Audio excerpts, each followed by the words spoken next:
These twin girls are believed to have been killed by their father in 2011, but according to an anonymous letter, it's possible they could still be out there alive somewhere. Alessia and Livia Schepp were 6 years old when they disappeared on January 30th, 2011. 6 months prior, their mom and dad, Matthias and Irina, separated, so the two worked out a parenting plan that would allow both parents to spend time with them.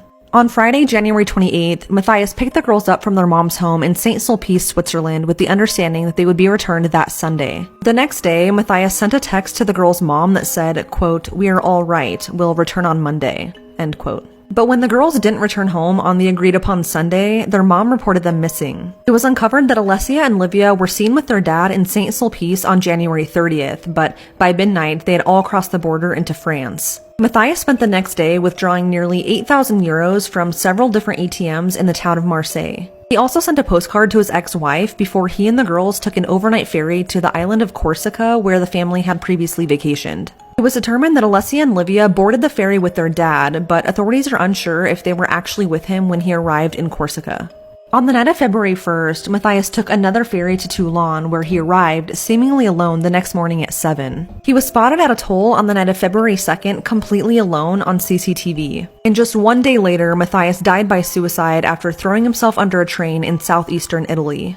Before he died, Matthias sent a total of 8 cryptic letters and nearly 6,000 euros to his ex-wife. One letter that he sent the day he died indicated that he had killed the girls after writing, quote, "The children rest in peace, they have not suffered," end quote.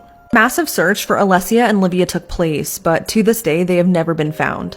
Authorities believe they were likely killed by their dad after a search of his computer uncovered that just days before they disappeared, he was researching firearms, poison, how to kill himself, and the times of each ferry. Their case would soon go cold, but then in 2014, an Italian journalist with a TV show that focuses on missing persons received an anonymous letter. Whoever wrote the letter claimed that they were paid to print forged documents that allowed Alessia and Livia to be smuggled into Canada. They claimed that one of the girls was living in Ottawa and the other was living in Lachute under different names. I haven't seen an update on this, but it was being investigated at the time. There are a few theories as to what could have happened to the girls. Theory number 1, believed by authorities, is that they were killed somewhere in Corsica and never left. The only other theory so far, also believed by authorities, is that Matthias killed them on the ferry to Corsica and threw their bodies overboard. As of today, the case is unsolved, and it's now been 12 years since Alessia and Livia were last seen.